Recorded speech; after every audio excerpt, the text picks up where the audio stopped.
Hello, I'm Kristen Lee, and you are on day 7 of Vlogmas.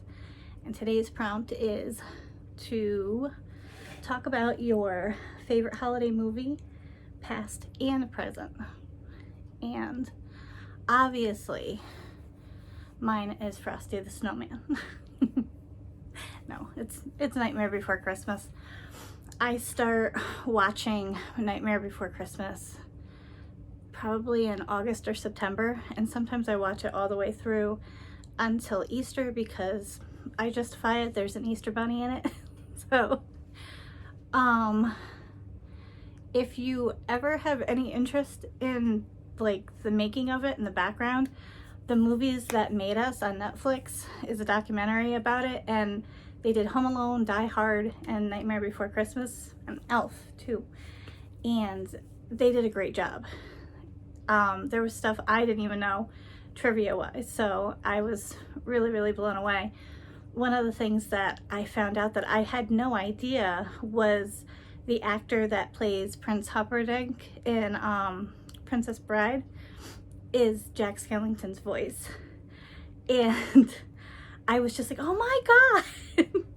And the other cool thing is that he's played Jack Skellington in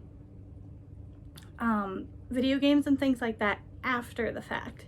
So like there's a game called Kingdom Hearts and he played Jack Skellington in that, and I think there was another video game. So I think that's really cool when an actor keeps going in the role.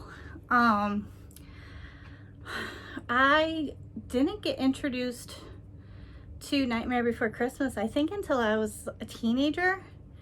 When it came out, it was only out for like a blip, and it wasn't a movie that my dad would have sat through.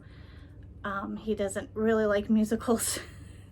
And it's just creepy, it's weird, but it's everything that I love. It's got the spooky side to it, it's got the bubbly, happy Christmas stuff. It has, you know, just, I love the music. I absolutely love the music.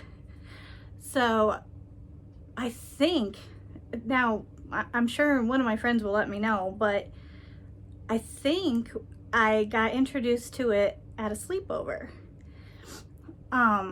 We used to have theme nights, and we would go to the movie rental store, and we would binge watch whatever theme we picked. So if we picked an actor, we'd watch everything up to date that we could rent from that actor. And if it was, you know, cartoons, if it was stand-up comedy, and we just stay up the entire night until we crashed out. So I think that that's where I got introduced to it. I just fell in love with it. I didn't even know that the guy that created Beetlejuice and Batman and Pee-wee's Playhouse, which are some of my other favorites, had created the characters for this movie. And I love the music. I think that it's hilarious that the trick-or-treaters are trying to figure out a way to not only kidnap Santa Claus, but how to cook them just right so that the boogeyman can eat them. Like, it just blew my mind as a teenager. And my favorite character is Oogie Boogie. He's from Build-A-Bear. I swiped him as fast as I could. And he even sings a song, but I don't know if I'll get a copyright strike, so I think I'm too little to get one, but just in case. But I loved Oogie Boogie. I thought that he was funny and that he knew his job and he took pride in it. I actually have a tattoo. Oops, you can't kind of see it. It's got most of my favorite things on it. It's got a book, it's got a coffee cup, and it's got Oogie Boogie. So yeah, I'm so happy that it's made a comeback. I love the fact that there are so many spooky kids out there that love the movie and Hocus Pocus and all of those.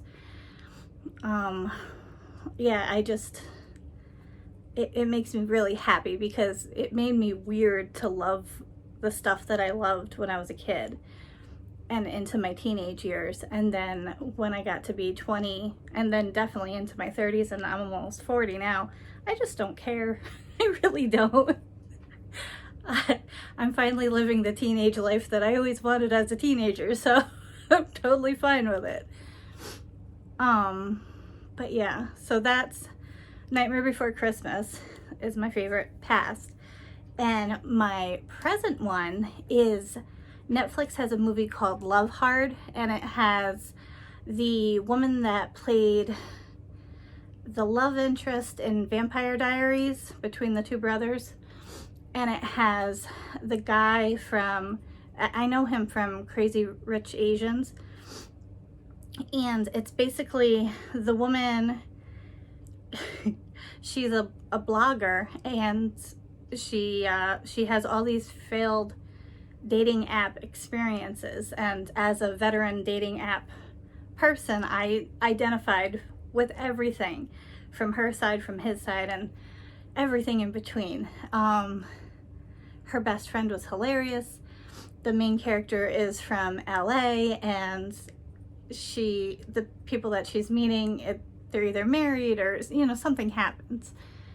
And her best friend's like, you need to broaden your horizons. So she makes her dating app go for the rest of the country. And she ends up not hooking up, but like swiping right on somebody in Lake Placid, which is from upstate New York. So I found it funny. Well, is it really upstate New York? Might be more northern. Tell me in the comments. I'm really bad at the map. But anyway, he's in New York. She's obviously not prepared for the cold and whatever. She gets there and finds out that she's been catfished. And she was sent there also on an assignment from the company that she writes for. And it's just their story and how, you know, what makes the perfect relationship. You know, what are you really looking for when you are going on an app? And when you finally meet the person on the other side, how do you know that that's what you're looking for? So I thought it was really cool, and the fact that she got catfished, but the guy's like, but everything we were talking about, you were talking to me, and the guy's picture that I used, he's in town, so I can show you where he is. And they decide that to make his parents happy, that she's going to pretend to be his girlfriend for the week or whatever. And it works out in the end, and it's really, really cute, and it's got that Hallmark part to it, but there's some comedy parts that I'm just like, they're so spot on. It's so funny. So that's my pick. If you were going to watch a twist on a Hallmark movie, watch Love Hard. So what is tomorrow? Tomorrow is about a new or past holiday tradition. I'll have to think about that one. So I hope you guys are having a wonderful day. It's Monday, so hopefully your Monday wasn't too crappy. And I will see you tomorrow. Bye.